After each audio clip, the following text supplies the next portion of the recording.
제가 오늘은 저번에 다루었던 영화 빅쇼트와 그리고 인사이드 잡, 내부자에 의한 범죄 이런 식으로 해석이 되던데요. 인사이드 잡 그리고 마진콜, 이 세 영화를 통해서 미국의 2000년대부터 2007년도, 2008년 금융 사태에 대해서 잠깐 얘기해 볼까 하고요.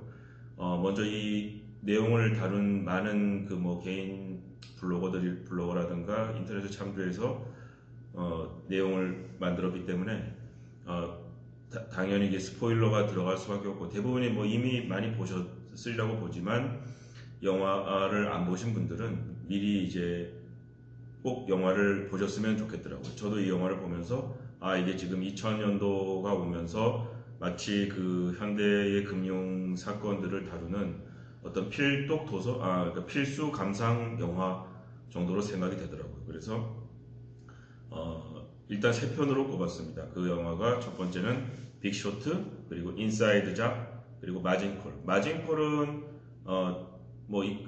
좀 단편적인 내용이고, 그래서 저번 시간에 그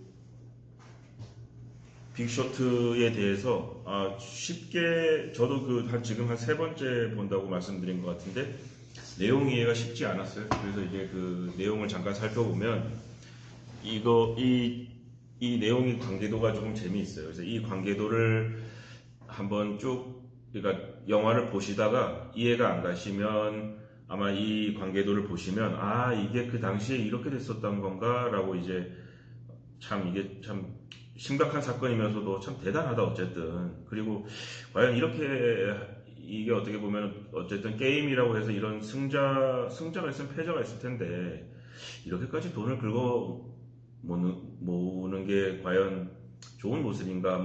이거는 이제 각자의 판단이라고 봐요. 저는 제가 이렇게 좀 생각을 해보니까 이런 컨텐츠라고 할 것까지도 없지만 좋은 작품의 소개, 그리고 이런 작품을 통한 금융 현상에 대한 이해, 이런 과정에 저는 좋은 정보를 전달하는 역할만 하면 되지 않나 이런 생각이 들더라고요.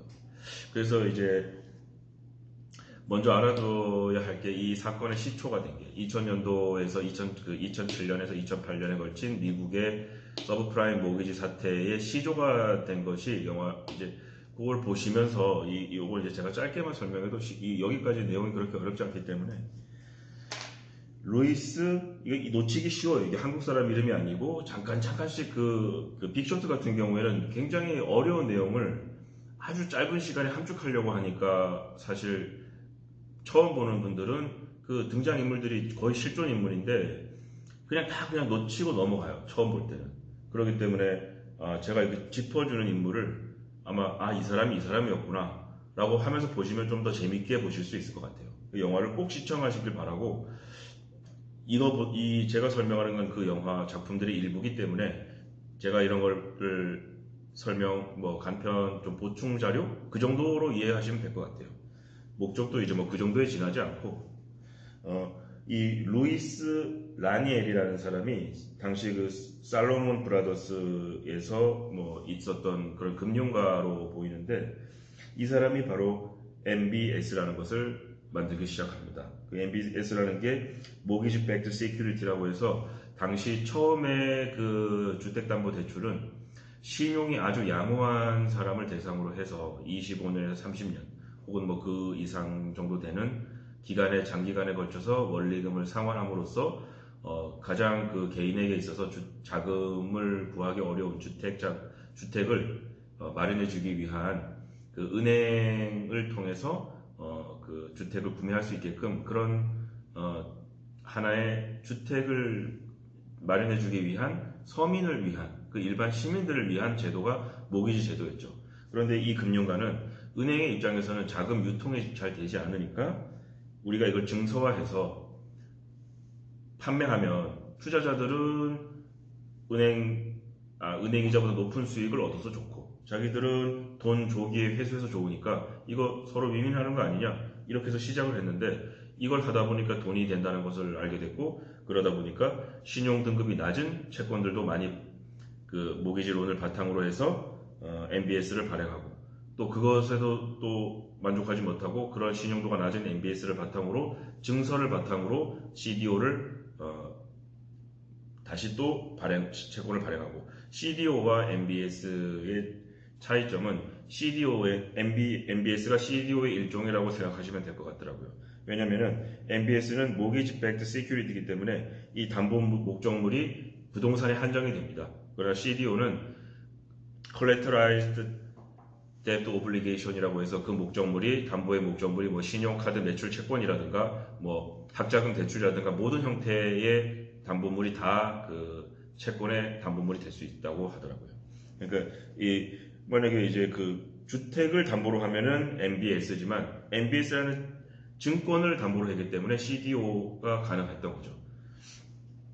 자, 그래서 당시 이걸 그 살로몬 브라더스의 루이스 라니에가 이런 MBS를 최초로 만들어서 은행이 엄청난 그 성황을 봤다고 하고 이 당시의 인베스트먼트 뱅크 대형 투자은행이었던 뭐 골드만삭스, 도이체뱅크, 그다음에 비어스턴스, 뭐 크레디트 뭐 이건 잘 모르겠어요. 그리고 뭐 리먼 브라더스죠.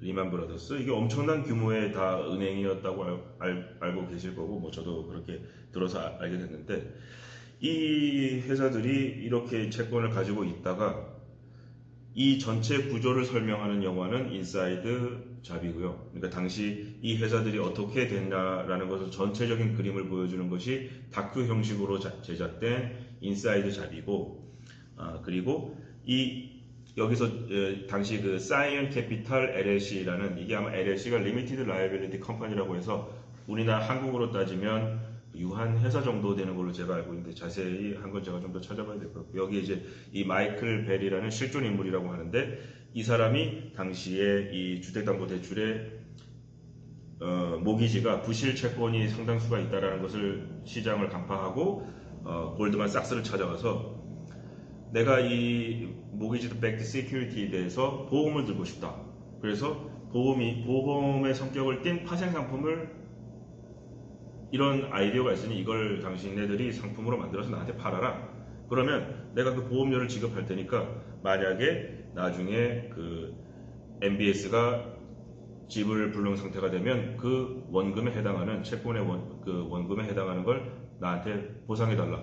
너 혹시 그런 상황이 되면 나한테 그 정도의 돈 보상해 줄 수 있겠냐? 라고 하니까 골드만삭스는 당시 미국의 주택 시장이 최고점을 찍고 있었기 때문에 땡큐 하면서 계약을 맺고 그 계약 조건의 하나가 그 대신 MBS가 주택 값이 올라서 MBS의 가치가 오르면 넌 프리미엄 더 내야 된다라고 합니다. 그래서 저는 여기서 이제 궁금증이 그 인사이드 잡을 보면서 하나가 풀렸는데 당시에 이 사이언 캐피탈의 마이클 버리가 이 MBS를 갖고 있지 않거든요. 그러니까 자기 자신이 소유하지 않은 부동산 담보 채권에 대해서 보험료를 지불한다고 이게 이해가 안 됐는데 그 당시에는 그렇게 했다고 그러더라고요. 그러니까 그 CDS에 대한 사전적 정의를 위키피디아에서 찾아보면 그 레퍼런스 자산을 갖고 있는 사람이라든가 그것이 채권 불이행 될 것이라고 예상한 스페큘레이터까지 모두 CDS에 가입할 수 있다라고 나오더라고요. 그러니까 마이클 베리 같은 경우에는 바로 그 MBS가 파산할 것이라고 예측한 스페큘레이터였다는 거죠. 그러니까 목적물이 없어도 그러니까 이 골드만삭스와 마이클 버리는 서로 내기를 한 거에 불과하더라고요. 그러니까 이런 것까지 당시에 규제를 풀어서 파생 상품으로 했다니까 이것 자체가 문제가 있다고 봐야겠죠.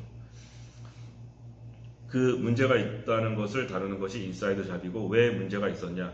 당시 그 정부라든가 이런 기관이 파생 상품에 대한 규제를 모두 풀었고 뭐 하버드 대학의 교수라든가 경제학자라든가 그리고 심지어는 뭐 감독기관이라든가 이런 기관들이 전부 다 결탁을 했고 그리고 마치 오바마 정권이 등장하면서 뭐 그런 얘기 쭉 나와요. 그걸 인사이드 잡을 보시면 왜 이런 게 가능하게 됐냐라는 거를 풀어주더라고요. 그러니까 이 영화 3편을 다 봐야 당시의 그 금융 사태를 이해할 수 있지 않겠냐 하는 생각이 들었어요. 그래서 이 구조를 통해서 마이클 버리는 골드만삭스한테 CDS라는 아이디어를 제공하고 프리미엄을 지급합니다. 그리고 미국의 주택시장이 폭락하는지를 기다리고 있는 셈이 되는 거죠. 그런데 그 왜 라라랜드에서 그 뭐 고슬링인가 저기 그 이렇게 춤 잘 추는 영화 배우 있죠. 그 사람이 이제 자레드 베렛이라는 도이체뱅크의 은행원으로 나옵니다. 근데 이 사람이 이 CDS가 발행됐다는 소문을 듣고 이 사이언 캐피탈의 마이클 베리는 MBS에 대한 CDS를 발행했지만 MBS보다 CDO가 더 그 말하자면은 채무 불이행될 확률이 엄청나게 높다. 이거 거의 정크본드다. 그러니까 여기에 대해서 CDS를 내가 여기 도이체뱅크에서 발행하라고 할 테니까 당시 프론트 포인트라는 투자 회사를 그 운영하고 있던 그 사람이 누구죠? 그 왜 브루스 올마이티에서 그 앵커 아주 냉철한 앵커처럼 나왔던 그 배우가 있는데 그 사람이 이 역할을 하는데 이 사람도 실존 인물이었다고 해요. 그래서 이 사람은 모건 스탠리의 자회사를 운영했던 것이 바로 프론트 포인트였고 모건 스탠리는 오히려 이 CDS를 매도하는 포지션을 취했기 때문에 폭삭 망할 상황이 되고 프론트 포인트의 이 그 브루스 올마이티에서 그 앵커 역할을 나중에 막 이상한 헛소리하고 막 하는 사람이 있거든요. 그 사람이 운영하던 프론트 포인트에서 그 투자가는 이 CDO에 대한 CDS를 자레드 베렛을 통해서 매입합니다. 그래서 프리미엄을 지급하고 이 나중에 이 CDO들이 전부 다 이제 파산하게 됩니다. 그때 엄청난 이익을 얻어서 그 과연 어떻게 될까? 여기에 대한 것이 그 빅쇼트에서 나와요. 이 사람이 어떤 의사결정을 내리느냐라는 것도 이제 빅쇼트에 보고 그게 실제로 다 있었던 일이라고 하더라고요. 그리고 또 소형 투자가였던 브라운필드의 투자가들이 젊은 친구 둘이 있는데 이 사람이 브래드 피트의 역할 트레이더 아주 유명한 트레이더였던 역할을 했던 브래드 피트를 찾아가서 우리도 이 시장에 좀 끼워줘 하는 부탁하는 장면이 나옵니다. 그래서 이 사람들이 여기 좀 끼워 우리도 좀 여기 투자하게 해주니까 너무 비싼 그 수수료를 프리미엄을 요구하는 거예요. 그러니까 이 사람들은 갖고 있는 금액이 많지 않았던 것으로 보입니다. 그래서 여기에 시장에 뛰어들 수 없었던 거죠. 그러니까 생각해냈던 게 뭐냐니까 야 우리가 그 이제 왜 어떻게 뛰어들이 나온다. 근데 그걸 한 번 보면 이해가 안 돼요. 그래서 제가 조금 설명을 드리면 이 AA급 CDO를 택하는 이유가 뭐냐면 이거보다 낮은 거를 취하면 프리미엄을 너무 달라고 그러고 그러니까 이렇게 안전해 보이는 거는 이게 망할 이유가 없으니까 우리한테 프리미엄을 조금 요구하지 않을까. 그런데 이게 겉으로 보기에는 안전하지만 실제로는 CDO이기 때문에 그 밑에 있는 등급이랑 신용도가 별 차이 없을 것이라는 것을 이 사람들은 알았다는 거죠. 근데 이게 영화 한 번 보면 이해가 안 돼요. 그래서 이 설명을 들으시고 이 설명을 알고 이 배경 지식을 알고 영화를 보시면 그래서 이 사람들이 이 AA라는 걸 얘기하는구나라는 걸 알게 돼요. 저는 이걸 3번 보고 알았거든요. 그러니까 이런 구조에 있었다는 거. 그래서 나중에 이걸 어떻게 처리하는지는 영화에서 안 나와요. 그 미국의 주택 시장이 폭락해서 이들이 이제 위너가 되고 그 뒤에 약간의 이제 그 비하인드 스토리를 조금 이렇게 언급하고 끝나는 식으로 나오는데 이 골드만삭스는 이 시장에서 살아남았다고 하더라고요. 그 이유는 뭐냐면 이 CDO를 자기네들이 여기 CDS를 통해서 마이클 버리한테는 엄청난 돈을 물어줬겠죠. 그런데 이 당시 어떻게 했냐면은 자기네들 불안하니까 이 CDO는 아마 신세릭 CDO까지 아마 팔지 않았나 생각이 들어요. 그래야 이게 그림이 나오거든요. 투자자들한테 팔았다고 하더라고요. 미리 팔 때 자기네들 그 회사 자회사 같은 이름을 싹 올려가지고 우리도 여기 투자했으니까 안전해 이런 정보를 싹 흘려놓고 그럼 투자자들이 이거 자기네들 자회사도 샀으니까 이거 사도 되겠네 이렇게 해서 이걸 막 사게 만든 거예요. 그래놓고 AIG라는 보험회사를 찾아가서 자기네들은 역으로 CDS를 매입 포지션을 취합니다. 그러니까 이거는 CDS라는 건 뭐냐면 내가 판 상품이 망하면 나는 그 상품에 대한 원금을 보장받는다. 그리고 그 대신 내가 너한테 보험료 지급할게. 이런 계약을 또 하나 맺었다고 하더라고요. 그래서 AIG는 나중에 파산하게 되고 그리고 리만 브라더스는 어떻게 되냐면 이 리만 브라더스를 다룬 게 아마 마진콜 영화가 이 리만 브라더스가 모델이라고 하던데 하여튼 그 영화를 한번 보시면 뭐 저보다 더 잘 아시게 될 것 같고 그래서 이 리만 브라더스 같은 경우는 어떻게 했냐면은 소문이 더 퍼지기 전에 MBS를 월스트리트라든가 투자자들 다 그냥 폭탄 다 떠넘겨 버립니다. 그걸 이제 고민하는 과정을 그린 게 아마 그 마징콜 같아요. 그래서 이 영화를 다 세 편을 보시면 좀 큰 그림이 그려지는 효과를 얻을 수 있지 않나 이런 생각이 들더라고요. 그런데 제가 이제 이 영화 세 편을 보고 그 관련 영상들을 찾아봤는데 좀 안타까운 그 사정 그 뭐라고 할까 개인의 일화 그런 게 되게 많았어요. 그러니까 막 일가족이 이렇게 해서 집을 잃고 막 여관방을 전전하고 일가족도 뭐 보통 한 4, 5인의 대가족이었어요. 그런데 짐을 다 집 잃으니까 짐 싣고 거리를 전전하고 그리고 지금 뉴욕 같은 데 가보셨을지 모르겠지만 홈리스라고 하잖아요.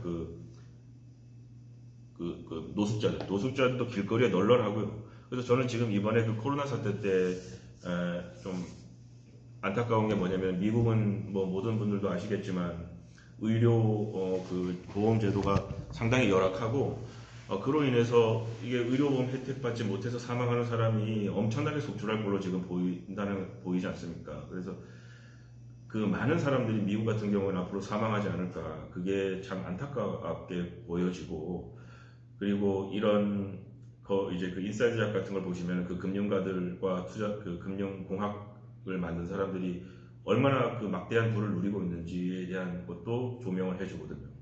그리고 이제 그 뭐 오바마 정부의 그 입장 이런 것도 나옵니다. 그러니까 이건 마치 교과서처럼 2007년에서 2008년 미국의 금융 사태를 보는데 이 그 빅쇼트 그리고 인사이드 잡 그리고 마징콜 이 영화는 꼭 필수적으로 감상하시면 그 지금 이제 그 이후에 지구촌의 그 금융 시장이 어떻게 돌아가고 있는지 분석하시는데 많은 도움이 되지 않을까 생각이 듭니다. 그래서 저도 이제 이런 그 공부를 조금 더 좀 흥미롭게 이 요즘 그 경제 사태라든가 이런 걸 좀 알고 있어야 하지 않나 이런 생각이 드네요. 예.